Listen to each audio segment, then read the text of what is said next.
The funeral was 3 years ago. He chose that bracelet himself, thin gold, engraved on the inside with a date only 2 people ever knew. He watched them close the casket. He stood in the rain until everyone left. So when the woman across the hotel lobby turned to reach for her coffee, and the sleeve of her coat slid back, and he saw it, his legs stopped working. He didn't call out. He couldn't. Who is she? Before we begin, tell us in the comments which city you're watching from. And if you're new to the channel, subscribe and turn on notifications so you don't miss our next story. Ethan Voss had not wanted to come tonight. His assistant had sent 3 reminders. His board had sent one very polite, very firm email that was not actually a request. So here he was, black tie, marble floors, the kind of hotel that charged more per night than most people earned in a month, standing near the back of the grand ballroom of the Hartwell while 500 people clinked glasses and pretended to care about a children's hospital neither of them had ever visited. He had done this before. Smiled. Shaken hands. Said the right things. He could do it again tonight. He just needed to get through the next 3 hours without anyone asking him how he was holding up. He was not holding up. He was functioning. There was a difference. And tonight, for the first time in 3 years, he had left Sophie with the nanny and walked out the door, and that alone had cost him more than anyone in this room would ever know. He was reaching for a glass of water, not champagne, never champagne anymore, when he saw her. She was standing near the far end of the lobby, just outside the ballroom entrance, angled slightly away from him. She wasn't part of the crowd. She wasn't dressed for the gala. She wore a dark coat, her hair pulled back, and she was reaching toward a small table to pick up a coffee cup from the self-serve station the hotel had set up near the elevators. It was that reaching that did it. Her sleeve pulled back. And there, against her wrist, was a bracelet. Thin gold. Simple. The kind that didn't announce itself. Ethan's glass stopped halfway to his mouth. He knew that bracelet. He knew the weight of it. He knew the way the light caught the edge of it because he had held it in his hands inside a jewelry shop on a rainy Tuesday afternoon while the jeweler explained that yes, the engraving would be invisible from the outside, and yes, the mold would be destroyed after. That had been his request, his exact words, destroy the mold, I don't want another one to exist. He set the glass down. He didn't remember doing it. The woman hadn't noticed him. She picked up her coffee, turned slightly, and looked toward the elevators. She was not Lena. He could see that clearly even from here. Different build. Different hair. The way she stood was different. But the bracelet, the bracelet. He found the nearest hotel concierge within 60 seconds. The woman near the elevator bank, he said. Dark coat. Can you tell me her name? The concierge checked something on his tablet without hesitation. That would be Ms. Clara Marsh, sir. She's a hotel guest. The name landed like a stone in still water. Nothing. No recognition. No connection to anyone in his life, his business, his past. Is she with the gala? No, sir. She's a registered guest. Checked in this afternoon. Ethan nodded once and moved away from the concierge. He moved toward her. He wasn't sure what he was going to say. He wasn't sure he was going to say anything at all. He just needed to be closer. He needed to see the bracelet properly. He needed to see the inside of it, the engraving, a date, in small clean numbers, that meant nothing to anyone who wasn't him or. She stepped into the elevator. He was still 15 feet away when the doors closed. For 1 second, one fraction of a second, she turned. And he saw her face. Not her features. He registered those automatically. She was not Lena, he was certain of that, and some part of him didn't know whether to feel relief or something worse. But it wasn't her features that stopped him this time. It was her expression. The way her face settled when she was alone, when she thought no one was looking, that specific, quiet arrangement of a person who has been carrying something heavy for a very long time and has simply gotten used to the weight. He knew that expression. He stood in front of the closed elevator doors for several seconds. Around him, the gala continued. Glasses clinked. Someone laughed at something. Music drifted out from the ballroom. The world kept moving. He went to find the security office. The hotel's head of security was cooperative. Ethan Voss's name had that effect in places like this, and within 10 minutes Ethan was looking at the check-in record for Clara Marsh on a monitor in a small back office that smelled like printer ink and recycled air. The security manager frowned before Ethan had a chance to. That's. He scrolled. Clicked. Frowned again. That's strange, Mr. Voss. What is? The ID she provided at check-in. He turned the monitor slightly so Ethan could see. We scan everything. But this document number, it doesn't return any record. We're required to flag these but. He scrolled again. Somehow it didn't trigger. What does that mean? The security manager looked at him carefully. It means the name Clara Marsh checked in, paid cash for 3 nights, and the identity she used to do it. He paused. Doesn't exist. Ethan looked at the screen. At the name. At the room number that was already showing a checkout status, processed not an hour ago. She had paid for 3 nights. She had stayed for less than 1 afternoon. She had come to this hotel, on this specific night, and she was already gone. His phone was in his hand before he fully decided to reach for it. He pulled up the photo he'd taken of the security monitor, the check-in timestamp, the name, and stared at it in the elevator on the way back up to the gala floor. Clara Marsh. A name that didn't belong to a real person. A bracelet that wasn't supposed to exist. And a face he couldn't place, but couldn't stop seeing. If this story is already living in your head, you're not alone. Drop a comment and tell us what you think that bracelet means, and subscribe so you're here when the next chapter drops. This one is only getting started. He didn't sleep. He sat at his desk until 4 in the morning with the hotel security photo on his laptop screen and a glass of water he never touched. Clara Marsh. A name attached to a face attached to a bracelet that should not exist anywhere on earth except inside a closed casket in a cemetery 12 miles from his house. By 6 a.m., he had a name for the jeweler. The shop was small. Tucked between a tailor and a pharmacy on a street that hadn't changed much in 20 years. Ethan had walked in here on a Tuesday afternoon a decade ago with a handwritten note and a very specific request. The owner, Mr. Aldrich, was older now, but he remembered. People like Ethan Voss were not easy to forget.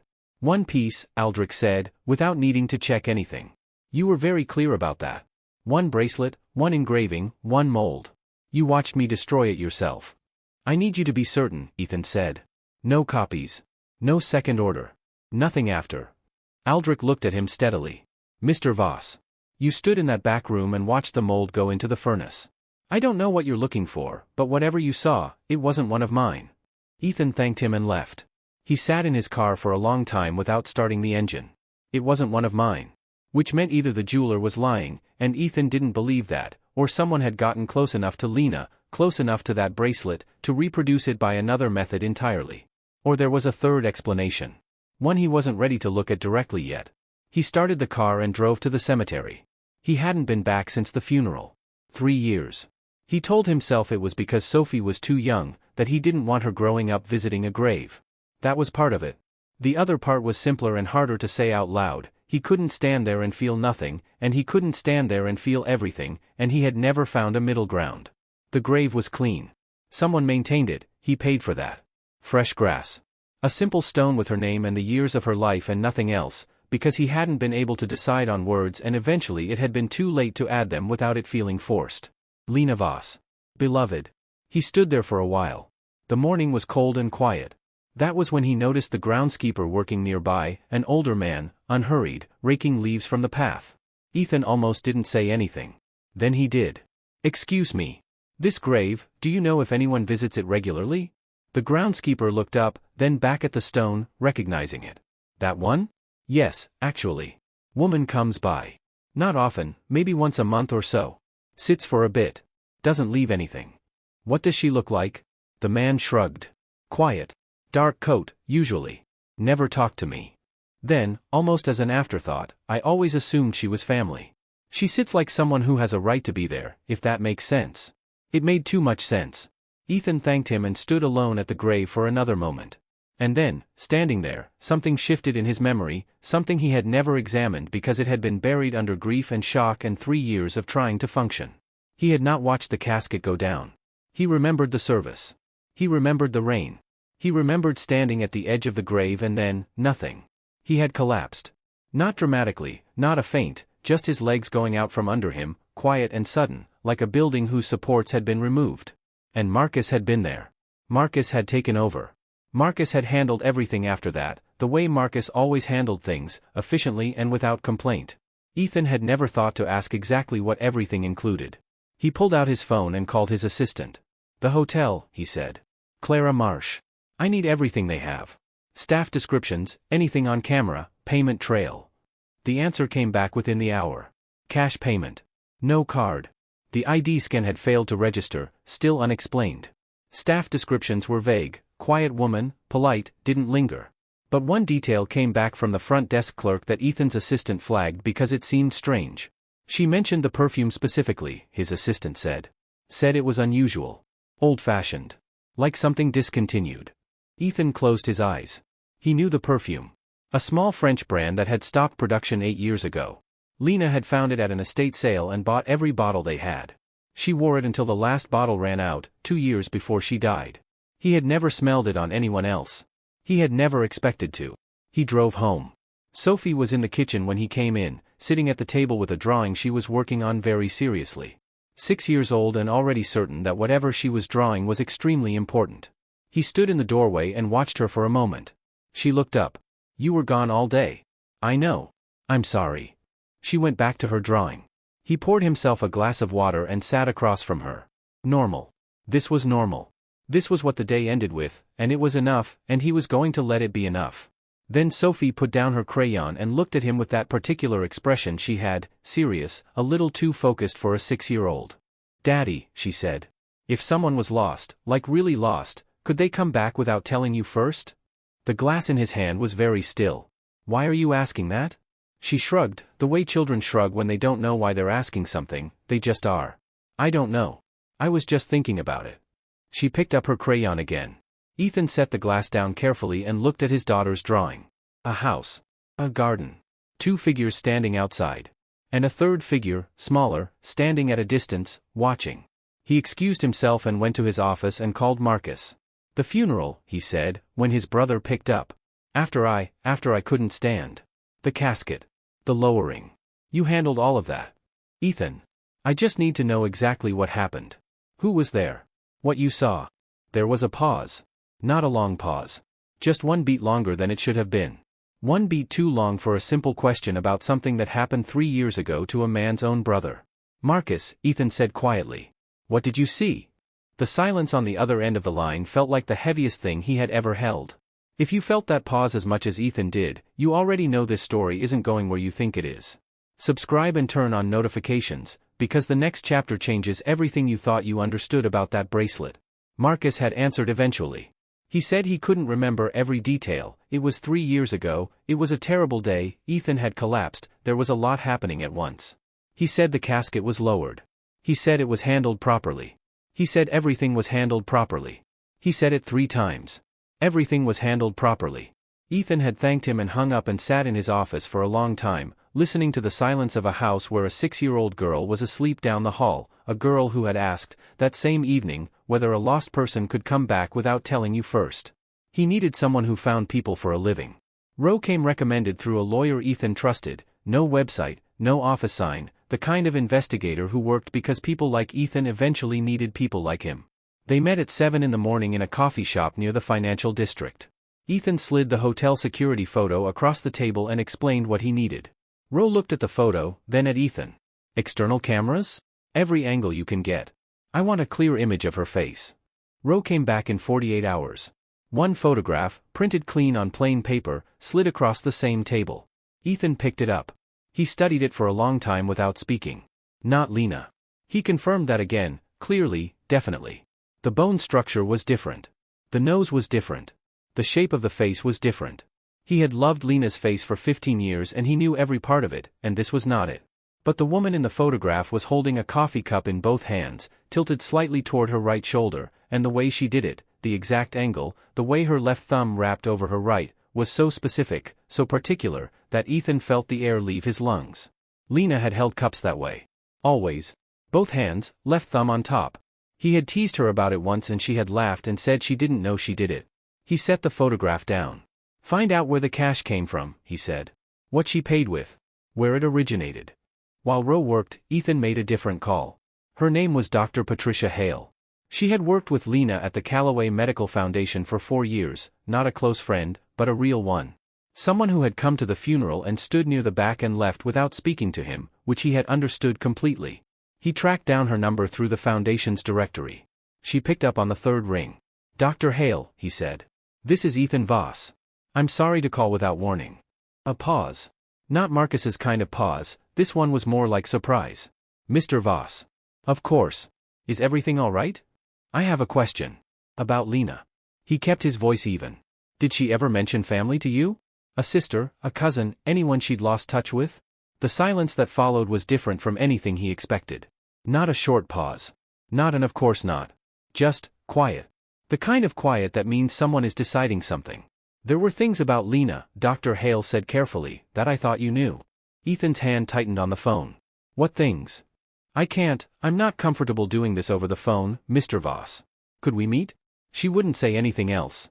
Just a time and a place, the following afternoon, a cafe near the hospital where she now worked. And then she ended the call, gently but firmly, like someone closing a door they weren't sure they should have opened. Ethan stared at his phone. Things about Lena I thought you knew.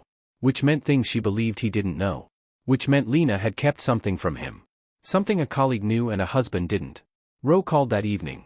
The cash traces back to a business account, Roe said. Small operation. A flower shop on the coast. Town called Marin's Point, about 4 hours north. A flower shop. The account has been active for 2 years. Whoever your woman is, she's been there at least that long. The shop is registered to a sole proprietor, name on the license is Agnes Foll. Ethan was already pulling up a map. Is there anything else connected to that account? Any other names? Not officially. But the address on the business registration is a residential property, 2 names on the lease originally. Agnes Foll's name. And one listed as a tenant that was removed about 18 months ago. A pause. The removed name is listed as C. Marsh. Ethan closed the map. He drove alone the next morning. Marin's Point was the kind of town that didn't need to advertise itself. Small harbor, old buildings, a main street that took less than 3 minutes to walk end to end. The flower shop was near the water, a real shop, real flowers in the window, a small hand-painted sign above the door. A woman in her 60s was arranging stock near the counter when he walked in. She looked up with the automatic friendliness of a small business owner. It lasted about 2 seconds. Then Ethan placed the photograph of the bracelet on the counter. He had taken it from the hotel footage, just the wrist, just the bracelet, cropped clean. The woman's face changed completely. The color left it. Not gradually, quickly, the way color leaves when something hits without warning. Her hand went still on the flowers she was holding. Where did you see that? She said. Her voice was quiet. Careful. The voice of someone who was asking because they already half knew the answer and weren't sure they wanted it confirmed. A hotel in the city, Ethan said. 3 days ago. On the wrist of a woman who checked in under a name that doesn't exist. He kept his voice steady. I need to know who she is. Agnes Foll looked at the photograph for a long time. Then she looked at him, really looked at him, searching his face for something. She was here, she said finally. Lived nearby for about 2 years. Private. Never talked about where she came from. No phone that I ever saw. She paused. She came to town alone. She stopped. And? Ethan said. Agnes set the flowers down slowly. Not entirely alone, she said. She had a child with her. A little girl. She looked at him carefully, like someone watching for a reaction they were afraid of. The child was maybe 3 or 4 when they arrived. She'd be 5 or 6 by now, I suppose. The shop was very quiet. 5 or 6. Sophie was 6. Ethan did not move. He did not speak. He just stood there with the photograph of a bracelet on the counter between them, and the sound of the harbor somewhere outside, and a number in his head that he could not stop turning over. 5 or 6 years old. Whatever theory you have right now, hold on to it. Because the woman in that flower shop isn't finished talking yet. Subscribe and turn on notifications so you're there for chapter 4, because the next clue doesn't just raise questions. It forces a decision. Agnes hadn't finished. She had told him about the woman. About the child. And then something behind her eyes had shifted, a decision being made in real time, and she had said she needed to close up for the evening, that she'd told him enough, that she didn't want any trouble. Ethan had driven the 4 hours home in silence. A little girl. 5 or 6 years old. He hadn't slept. Again. He called Agnes the next morning and asked the one question he hadn't asked in the shop. The child's name, he said. What is she called? Agnes was quiet for a moment. The little one calls herself Mia. That's what she told everyone in town. And the mother? Another pause. Longer. Her mother calls her something different sometimes. When she thinks no one can hear. I only caught it a few times, I assumed it was a nickname. Something private between them. She hesitated. I never understood it. It didn't sound like a name exactly. More like, something you'd call someone you loved very much. Ethan waited. Agnes didn't say what the word was. Either she genuinely hadn't heard it clearly, or she had decided, somewhere in the night, how much she was willing to give a stranger who arrived with a photograph and too many careful questions. He thanked her and put the phone down. Something you'd call someone you loved very much. Lena had a word like that. One she used only with him, only in quiet moments. He had not heard it in 3 years and he was not going to let himself think about it now. He went to his office and found his board waiting. They hadn't scheduled a meeting. That was the first sign. The second was Marcus, standing near the window with his jacket still on, which meant he had come from the airport directly. His brother did not fly in unannounced for good reasons. 2 days, Marcus said, before Ethan could speak. No calls. No location. Your assistant covering for you. I needed time. The Henriksen deal closes in 3 weeks, Ethan. The board has questions. I have questions. He looked at him steadily. Where did you go? North. North. Marcus repeated it flatly. That's what I'm getting. That's what you're getting. The board members exchanged looks. Ethan recognized the dynamic. They weren't angry, they were worried, and worried boards asked lawyers to get involved. He spent 40 minutes reassuring people he wasn't having a breakdown, that the Henriksen deal was secure, that he simply needed 2 personal days and had communicated that poorly. He said it all smoothly and believed none of it. When the room cleared, Marcus stayed. What are you doing? Marcus asked quietly. My job. Same as always. Ethan. I'm fine, Marcus.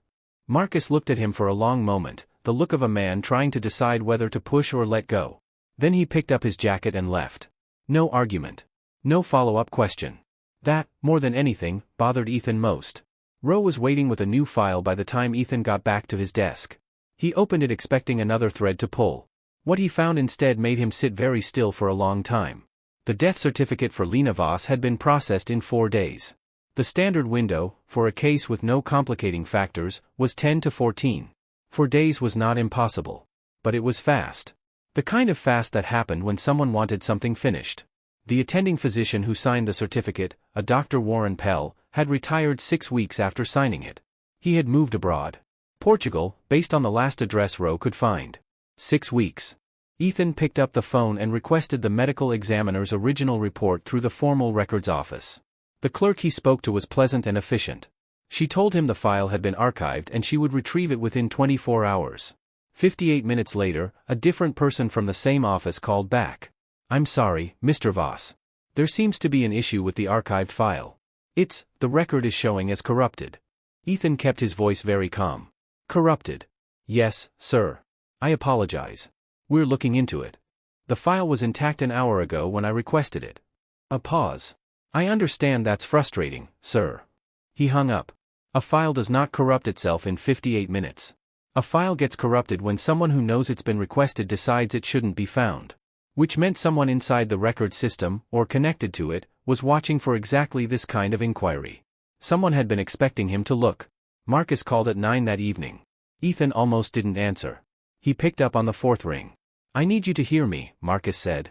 His voice was different, quieter than it had been in the office. Something stripped back in it. Whatever you think you found.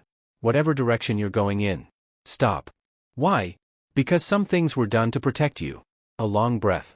That's all I can tell you right now. I need you to trust that. Trust it, Ethan repeated. Yes. Marcus. A death certificate was processed in 4 days. The doctor who signed it left the country 6 weeks later. A medical file corrupted itself the hour after I requested it. He paused. Tell me what I should be trusting, exactly. Silence. I'll call you tomorrow, Marcus said. And hung up. Ethan stared at the phone. Some things were done to protect you. Not, you're wrong. Not, there's nothing there. Not, I don't know what you're talking about. Some things were done. Past tense. Deliberate. Chosen. He drove back to Marin's Point the following morning before sunrise. He told no one. He parked on the main street as the harbor came to life and walked to the flower shop. The door was locked. The lights were off. A hand-lettered sign in the window said closed, back soon, the kind that gets put up in a hurry. Agnes was gone. He stood on the pavement and looked at the door for a moment. Then he saw it, tucked under the edge of the closed sign, folded once, held in place by the corner of the frame. A note. He unfolded it carefully. 4 words. No signature. Please don't look for me. He knew before he finished reading it. Not because of the words. Because of the handwriting, the particular way the letters leaned slightly to the left, the loop in the L, the way the E closed almost all the way. He had read that handwriting on birthday cards. On grocery lists left on the kitchen counter. On a note tucked into his coat pocket the morning of a flight he was nervous about, years ago, that said only, "Come back to me." His hand was shaking by the time he folded the note again. Drop your theory in the comments right now, because the story just became something much bigger than a bracelet. Subscribe and turn on notifications. Chapter 5 is where everything you think you know starts to break. The handwriting on that note had kept him awake for 3 more nights. He hadn't shown it to anyone. He hadn't told Ro about it. He had folded it once and put it in the inside pocket of his jacket and worn that jacket every day since, which he understood was not rational behavior, and didn't stop. Ro called on a Tuesday morning with the kind of voice that meant he'd found something real. "I need you to sit down for this one," Ro said. Lena had a twin sister. Ethan sat with that sentence for a long time after Ro finished talking. A twin. Identical. Born 11 minutes apart in a hospital in a city Lena had grown up in and rarely talked about. Estranged before Lena turned 20, some kind of family fracture that ran so deep it apparently went with Lena all the way to the altar without ever being mentioned. Her name was Diane. Ro had the documentation. Birth records. An old family photo, grainy, decades old, with 2 girls standing side by side in front of a house Ethan didn't recognize. He stared at it for a long time. The familiarity. The way she held the cup. The perfume. It wasn't impossible. It was actually the simplest explanation in the world. A twin sister, living quietly under a different name, carrying grief for a sister who had cut her off and then died before they could repair anything. She had come to the gala to see the man Lena loved. She visited the grave because she had a right to, even if no one knew her name. She wore the bracelet because Lena had given it to her, years ago, a copy made before the estrangement, or perhaps the original, before Ethan ever entered the picture. He felt the shape of the answer settle over him like something solid. And underneath the relief, which was real, which was genuine, was a grief he hadn't expected. For the sister Lena had never told him about. For whatever had happened between them that was apparently too heavy to share, even with a husband of 15 years. For the fact that somewhere out there, a woman had been living alone with the loss of her twin and no one had known to look for her. Ro found Diane in 3 days. A small apartment in a harbor town 2 hours south. He passed the address to Ethan without comment. She answered the door on the second knock.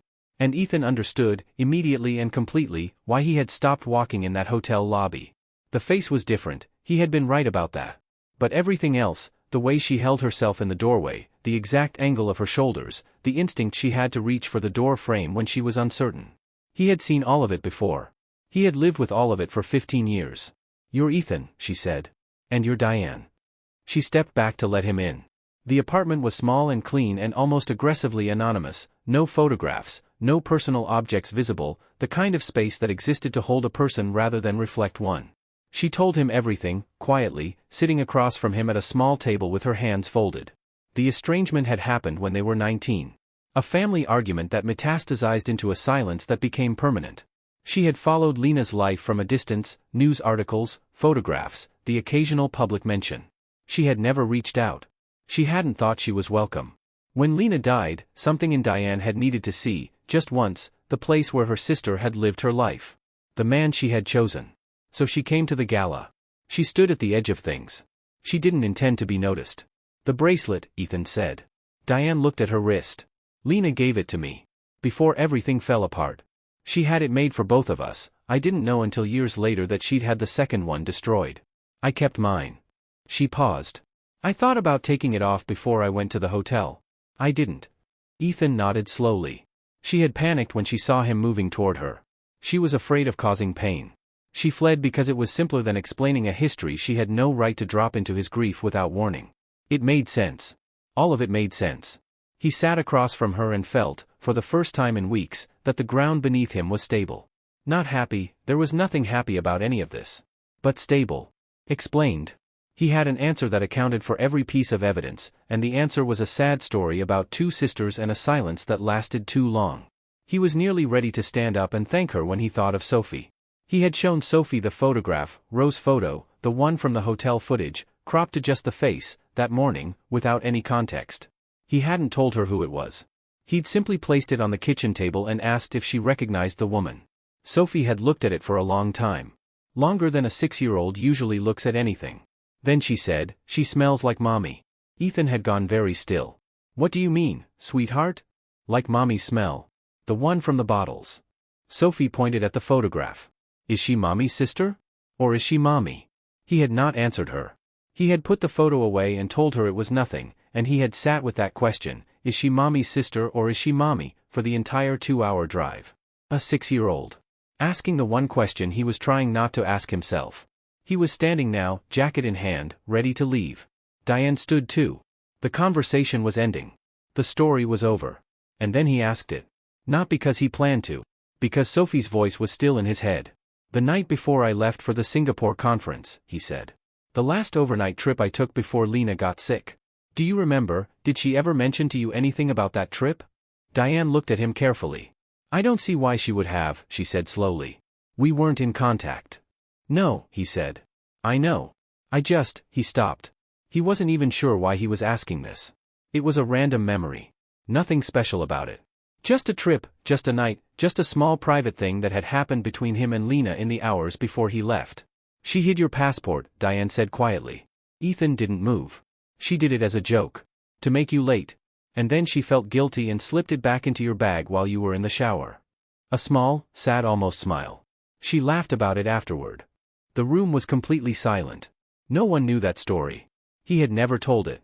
Lena had never told it. He had asked her about it, years later, and she had denied it with such complete and laughing confidence that he had half convinced himself he'd imagined the whole thing.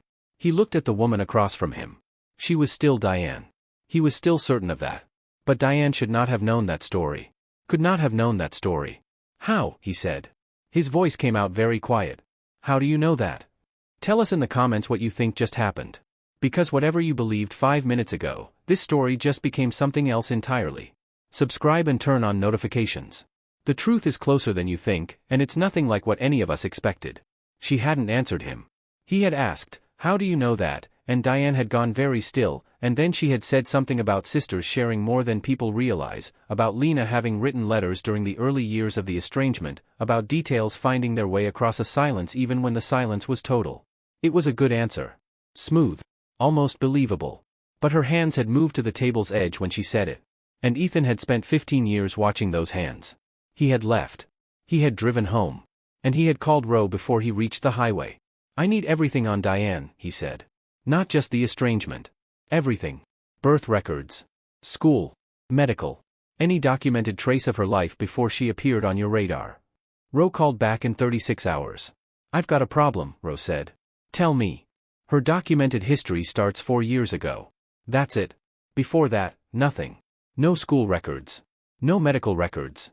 No childhood address, no family doctor, no dental records, nothing that would exist for a person who had actually been alive for 40 years. A pause. "Ethan. Diane does not legally exist before Lena's death." The words landed one at a time, each one heavier than the last. 4 years ago. Lena had been dead for 3. Which meant Diane had been created, built, documented, assembled, before Lena died. Before the funeral. Before the rain and the casket and the certificate that had been processed in 4 days by a doctor who retired 6 weeks later and moved to Portugal. "Find the doctor," Ethan said. "Warren Pell. Portugal. Find him today." Roe found Pell in Lisbon. Retired, quiet, living in a rented apartment near the waterfront. He refused to speak when Roe made first contact. He said he had nothing to say about any former patients and that further contact would be met with a lawyer. Roe contacted him again. This time with documentation, specific dates, specific signatures, specific irregularities in the processing timeline that a medical board would find very interesting. Pell called Ethan directly the following morning. "I need to understand something first," Pell said. His voice was careful. Tired in a way that went beyond age. Is this about finding her? Or about something else?" "Finding her," Ethan said. "Only that." A long silence. "I never saw a body," Pell said finally. "The certificate was requested. I was given information and asked to formalize it. I was told it was a private family matter, that there were reasons, serious reasons, why the official process needed to move quickly." He stopped. "I was paid. I'm not proud of that. But I was also told she was in danger. That it was the only way to keep her safe." "Safe from what?" "I wasn't told specifically. Only that someone close to her, someone with resources, had made a threat. That she needed to disappear completely and that a death certificate was the only document that would make that possible." Ethan sat in silence for a moment. "Who contacted you? Who made the request?" Pell hesitated. "A man named Marcus Voss." He didn't call Marcus. He drove to his brother's office and walked past the assistant and through the door without knocking. Marcus was on the phone. He ended the call when he saw Ethan's face. "Close the door," Marcus said. "You spoke to Pell." It wasn't a question. Marcus didn't treat it like one. He stood slowly from behind his desk, not defensive, not aggressive. More like a man who had been carrying something for a very long time and had finally run out of reasons to keep holding it. Sit down, Ethan. Tell me what you did. I did what she asked me to do. His voice was level. Quiet. She came to me. She was terrified. She had no one else. She had me. Marcus looked at him. And in that look was something Ethan hadn't expected, not guilt exactly, but sorrow. The kind that comes from knowing you made the only choice available and that it was still the wrong one. She was afraid of you, Marcus said. Not of who you are now. Of what someone had told her you were going to do. Ethan stopped moving. Someone told her. He couldn't finish the sentence. Someone she trusted. Someone who was close to both of you. Marcus sat back down. She believed it, Ethan. I know how that sounds. But she was pregnant, she was frightened, and someone she had no reason to distrust told her that you had made a decision, that when you found out she was pregnant, you were going to. He stopped. Pressed his mouth closed. Then, she ran. She asked me to help her disappear, and I did. Because she was my sister-in-law and she was carrying my niece and she was absolutely terrified. The room was completely still. Pregnant. Lena had been pregnant. Ethan looked at his brother across the desk and understood, in one long terrible moment, what the child in the coastal town meant. What Agnes's number, 5 or 6 years old, meant. What the child's name, Mia, meant, and the private nickname her mother used when she thought no one was listening. Sophie was 6. Mia was Sophie's age exactly. Lena hadn't just faked her death. She had taken their daughter into hiding with her. No, not Sophie. Sophie had been here. Sophie had been with him. Which meant. He sat down. He didn't decide to. His legs made the decision without him. Lena had been pregnant when she disappeared. She had given birth somewhere quiet and coastal, in a town where no one knew her name. And she had raised that child alone, in a flower shop town, while the child's father stood at a grave in the rain and told himself it was real. Marcus was still talking. Ethan couldn't hear most of it. He caught fragments. She asked me never to contact her. She said it was safer if I didn't know the details. She said she just needed time until she figured out if the threat was real. Who told her? Ethan said. His voice came out strange. Flat. Who told her I was going to hurt her? Marcus looked at him. That's what I've been trying to find out for 3 years, he said quietly. Because whoever it was, they didn't just destroy your marriage. They knew exactly what they were doing. And they've been very careful not to be found. If you felt the ground shift just now, that's exactly what was meant to happen. Drop a comment. We want to know when you first suspected the truth. Subscribe and turn on notifications, because Chapter 7 is where Ethan finally finds her, and nothing about that moment goes the way anyone expects. Marcus had given him one more thing before Ethan left his office. A name. Not the person behind the threats, Marcus didn't know that, or claimed not to. But the name of the security consultant Lena had hired in the months before her disappearance. A woman named Cora Venn, who had spent 6 weeks documenting every anomaly in the Voss household, calls that shouldn't have been monitored, financial movements that didn't originate with Ethan, access logs showing someone inside their systems who had no business being there. Cora Venn had retired after that job. She met Ethan in a parking garage because she said she didn't trust enclosed spaces anymore, which told him more than her file did. She was thorough, Cora said, arms crossed, standing in the gray morning light. Your wife. She noticed things most people miss. Someone had been inside your private accounts, not stealing, just reading. Watching. They knew her schedule. Her medical appointments. Her personal correspondence. She paused. Whoever it was had legitimate access to your systems. That's what frightened her most. It wasn't an outsider. It was someone already inside. Inside the company? Inside your life. Cora looked at him steadily. She hired me because she didn't know who to trust. Including, eventually, you. Not because she believed you were responsible. Because she didn't know who had compromised your world, and until she did, everyone was a question. Ethan stood with that for a moment. Lena, in their home, watching for something she couldn't name. Feeling eyes on her life from a direction she couldn't identify. Going to Marcus because Marcus was the one person slightly outside the circle. Building an exit not to escape her husband but to escape whoever was using her husband's world to reach her. The plan was supposed to be temporary. A few months. Long enough to find the source. It had lasted 3 years. Why didn't she come back? He asked. Cora was quiet for a moment. That question, she said carefully, I can't answer. I stopped working for her when she disappeared. I assumed she was dead. A pause. I'm sorry, Mr. Voss. I genuinely thought I had failed to protect her. Rose's call came that afternoon. The financial investigation into Voss Holdings, Rose said. The one you assumed was a competitor fishing for weaknesses. I pulled the origin point. And? It started the same month Lena disappeared. Almost the same week. A beat. Someone began quietly digging through your assets, your subsidiary holdings, your personal accounts, not looking for business intelligence. Looking for a person. Specifically, looking for any financial trace of a woman who might be living under a different name. Ethan went cold. They've been searching for her, he said.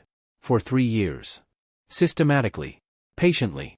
Whoever it is knows how to look without being seen. They've gotten close a few times. There were inquiries near Marin's Point about 8 months ago. Nothing conclusive. But they were in the right region. 8 months ago. And Lena had shown up at the hotel gala 2 weeks ago, for the first time in 3 years, to look at the man she had left. She hadn't come because it was safe. She had come because she was running out of time to wait. Ethan was in his car before Roe finished the sentence. The coastal cottage was 20 minutes outside Marin's Point, down a narrow road that turned to gravel, then to dirt, then to something that was more suggestion than road. Small. Stone walls. A garden that someone had kept up with real care, the kind of garden that meant a person planned to stay somewhere even when they told themselves they didn't. He knocked. He had rehearsed nothing. He had no speech prepared, no careful opening. He had driven 4 hours on pure forward momentum, and now he was standing on a stone step in front of a door that might be about to change every remaining piece of his life, and he had nothing. The door opened. She stood in it. Not Diane. Not Clara Marsh.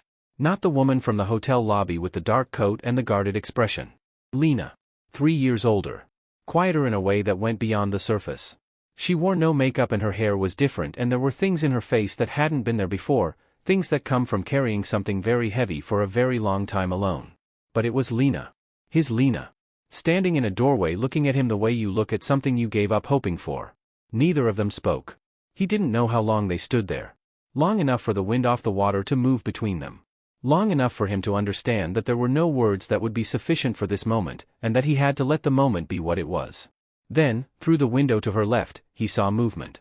A small girl, sitting on a rug on the floor, playing with something, stacking blocks, knocking them over, stacking them again with the focused patience of a child who could do the same thing 40 times and not get bored.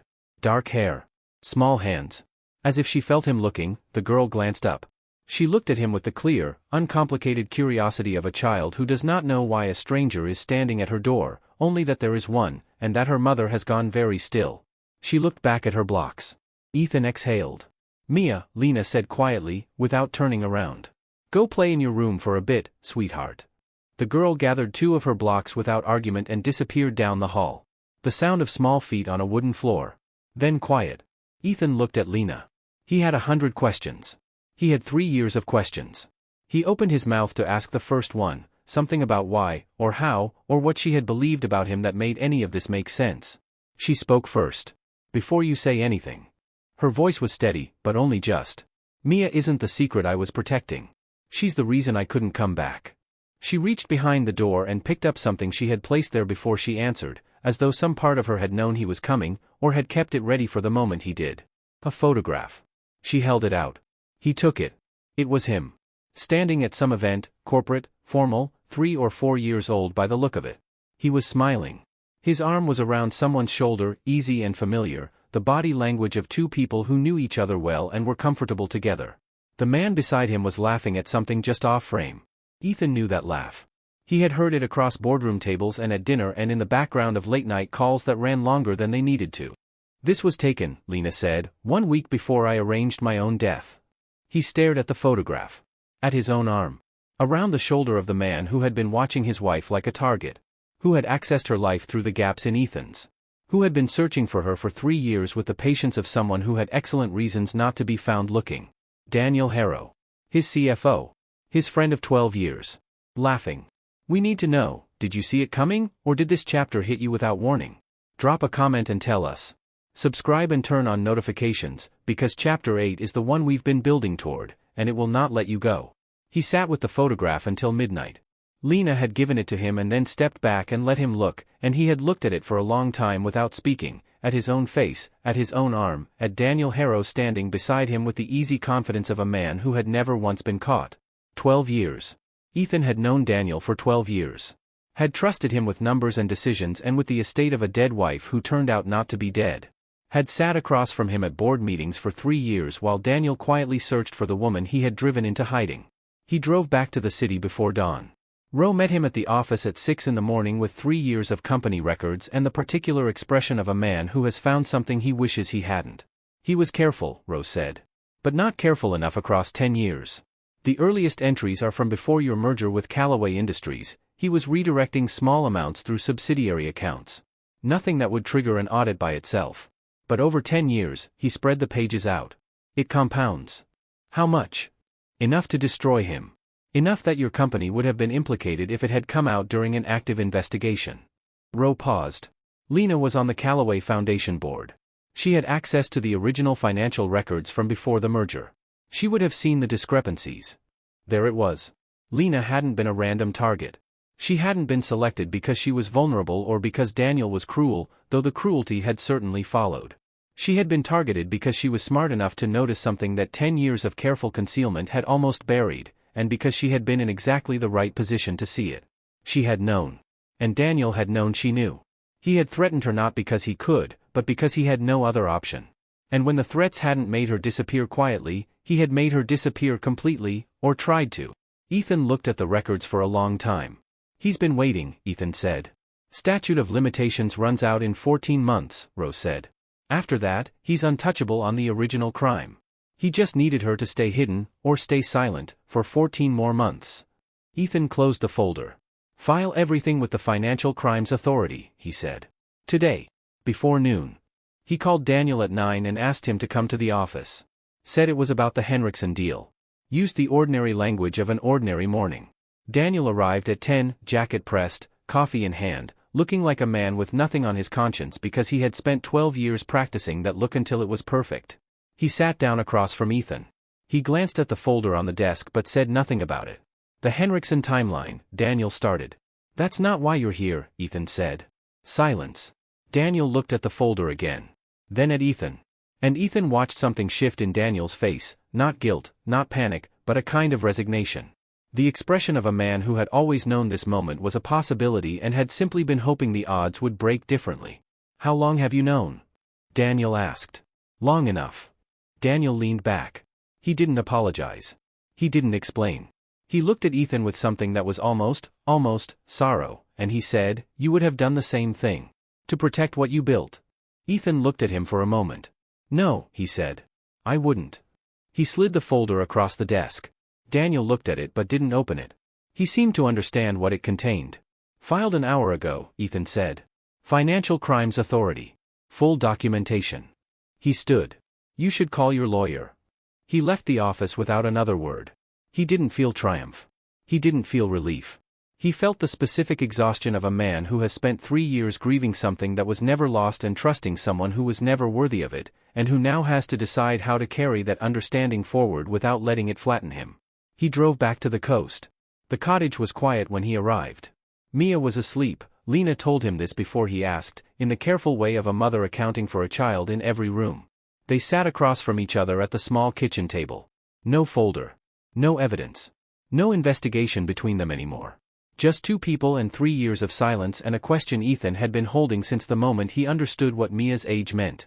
Tell me about Mia, he said. His voice did not break. His hands, flat on the table, were not entirely still. Lena looked at him for a long moment. The way she looked at him reminded him of something, the way she used to look at him in the early years, before everything, when they were still figuring out how much they could trust each other with. She had trusted him completely. And then someone had taken that trust and used it as a weapon against both of them. She's yours, Lena said quietly. He had suspected it. The age, the timing, part of him had known. But hearing it landed differently than suspecting it. It filled the room in a way that left no space for anything else. I never doubted that, she continued. Not for a single day. That's not why I didn't come back. She looked down at her hands. Someone told me, someone I trusted completely, that you had said, if I ever became pregnant, that you would make sure it didn't become a problem. Those were the words. Make sure it didn't become a problem. The silence was absolute. I was 3 months pregnant, she said. I was already frightened. And someone I had no reason to distrust told me that the man I loved had said those words. She looked up at him. I didn't verify it. I was too afraid. I just ran. Ethan sat very still. She had run to save Mia. Not from doubt about who the father was, she had known that perfectly well. She had run because someone had told her that he would hurt them both, and she had been pregnant and terrified and 3 months away from a person she believed could reach her anywhere. She hadn't stopped trusting him because she stopped loving him. She had stopped trusting him because someone had handed her a lie at exactly the moment when she was too frightened to question it. And that lie, 4 words, delivered by the right mouth at the worst possible moment, had cost them 3 years and a daughter and a life that should have looked entirely different. "Who told you?" he said. Lena's mouth pressed together. "That's what I need you to understand," she said. "It's not who you'd expect. It wasn't Daniel. We've been waiting to ask you this since chapter 1, did you feel that? Drop a comment and tell us what this chapter did to you. Subscribe and turn on notifications, because chapter 9 answers the question this entire story has actually been asking, and it's not the question any of us thought we were asking." "It wasn't Daniel," Lena said. Ethan sat very still across the kitchen table. Outside, the harbor was dark, the water moving without sound. Inside, the only light was the one above the table, and it made the space between them feel smaller than it was. "Then who?" he said. Lena looked at her hands. "Claire Harrow." He knew the name instantly. Of course he did. Daniel's wife. A woman who had been to their house for dinner more times than he could count, who had sat across from Lena at charity events and birthday celebrations and ordinary Tuesday evenings that didn't mean anything and therefore meant everything. Lena's closest friend for nearly 8 years. The person Lena had called, before she called Marcus, in the first terrified weeks when the threats started. She had called Claire because Claire was safe. Because Claire was outside the company. Because Lena had trusted her the way you trust someone who has sat with you through small griefs and large ones, someone who knows which side of the bed you sleep on and how you take your coffee and what makes you laugh when nothing else does. Ethan called Ro that night. He didn't sleep while he waited. Ro delivered the reconstruction by morning. It was not complicated. Complexity had not been required. Claire Harrow had overheard a conversation, a fragment of 3 words pulled from context, between Ethan and Daniel, approximately 4 years ago. The words, stripped from everything around them, could have meant something threatening. In their actual context, they meant nothing at all. A business discussion. A figure being managed. Words that became dangerous only when someone who already felt something sharp toward Lena Voss decided to interpret them that way. Jealousy was too simple a word for it. But it was the right one. Claire had been watching Lena's life from close range for years, the house, the husband, the position, the ease of it. And she had carried something quiet and corrosive that had never been named until one overheard sentence gave it a direction to move in. She hadn't fabricated a story from nothing. She had taken 3 words and built a wall around them, and then walked to her best friend and handed her that wall as a warning. He said it. I heard it. I thought you should know. That was probably all it took. That, delivered in the right voice, by the right person, to a woman who was already frightened and 3 months pregnant and watching an invisible threat move through her own home. Lena had believed her because she had no reason not to. And she had run before asking Ethan directly because she was terrified, and because when you are terrified and pregnant and alone, you do not stop to verify. You protect what you are carrying and you move. Ethan sat with that for a long time after Ro hung up. The story that had destroyed 3 years of his life had not been built on a grand conspiracy. It had not required sophistication or resources or long planning. It had required one woman, one misread conversation, one moment of cruelty dressed as concern, and then 3 years of silence in which no one asked the one question that would have collapsed the entire thing. He drove to the cottage that afternoon with Sophie in the back seat. He hadn't explained much. He had told her they were going to visit someone, that there was a little girl there she might want to meet. Sophie had looked at him for a long moment and then turned back to her window. "Okay," she said. Like it was simple. Mia was in the garden when they arrived, crouched over something near the stone wall, a bug, it turned out, a large slow beetle she was escorting from one side of the path to the other with tremendous seriousness. She looked up when the car stopped. Sophie got out. She stood on the path and looked at Mia. Mia stood up from the beetle and looked at Sophie. Neither of them said anything for a moment. Ethan watched from a few feet away. Lena had come to the doorway. Then Mia walked across the garden and stood in front of Sophie and reached out and touched the back of her hand. Just touched it, the way a child tests something unfamiliar to see if it's real. Sophie didn't move away. "Are you my sister?" Mia asked. Sophie looked at Ethan. He nodded once. Sophie looked back at Mia. "Yeah," she said. "I think so." Mia considered this. "Okay," she said. And went back to the beetle. Sophie followed her without being invited. Within 3 minutes they were both crouched over the same patch of ground, deeply involved in the Beatles' progress, speaking in the low serious tones of two children who have known each other all of 20 minutes and have already decided they are fine. Ethan looked at Lena. She was watching the girls with an expression he recognized, the particular look of a parent watching a child be happy, which is one of the only things in the world that is purely good with nothing complicated underneath it. He walked over and stood beside her. Neither of them spoke. After the girls fell asleep, Mia in her room, Sophie on the small couch under a blanket Lena had found without being asked, they sat outside on the stone step. The harbor lights reflected off the water. The air was cold and still. They didn't assign blame. There was nowhere to put it that would make it useful. Claire Harrow had done what she had done and the world had arranged itself around that act for 3 years, and now here they were on the other side of it, sitting in the specific silence of people who have been through something together without being together for any of it. 3 years of parallel grief. Two people mourning the same marriage from opposite sides of a lie neither of them knew was there. Ethan thought about all the things he could say. He didn't say any of them. "Do you want to come inside?" Lena said finally. Not a reconciliation, he understood that clearly. Just a door, slightly open. Just an inch. He looked at her. At the bracelet on her wrist, catching the harbor light. At the face he had stood in the rain for and driven 4 hours for and spent 3 years learning to breathe without. He reached for her hand. She didn't pull away. And then she said, quietly, and with the voice of someone who has been holding something heavy for so long they've forgotten what it feels like not to carry it, "Ethan. I need to tell you something else. Something I did before I ran." She looked at her hands. At the bracelet. "Something I don't know how to forgive myself for." This story was never really about a bracelet. Leave a comment and tell us when you realized what it was actually about. Subscribe and turn on notifications. Chapter 10 is the ending this story has been earning since the very first page. She told him quietly, without drama, the way people confess things they have carried so long the weight has become part of their posture. Before she ran, in the worst hours of it, pregnant, terrified, not yet certain she was going to survive the next few months, she had needed one person outside of Marcus to know where she was going. Just one. A safety measure. Someone who could reach her if something went wrong. She had chosen her lawyer. A man she had worked with for years on foundation business. Someone professional, someone bound by duty, someone she had trusted without much thought because she had never needed to think about it. He had used the information for 3 years to ensure she kept paying him. Not large amounts. Careful amounts. Enough to keep him comfortable. Small enough that she could manage it from the flower shop income without drawing attention. She had paid him every month for 3 years because she was alone and far from everyone and she didn't know what he might do if she stopped. She looked at Ethan when she finished. Not asking for absolution. Just giving him the last piece she had been carrying, because she was tired, and because he had driven 4 hours and filed evidence and sat with her on a stone step in the cold, and she didn't have the strength to hold anything back anymore. "I was ashamed to tell you," she said. "I still am." Ethan looked at her for a moment. Then he picked up his phone and called Roe.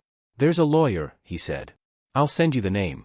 I need him handled quietly and legally. I want his conduct documented and reported to the relevant bar authority, and I want it done without Lena's name attached to anything that becomes public record." He hung up. Lena was watching him. He didn't say, "I forgive you." He didn't say, "It doesn't matter."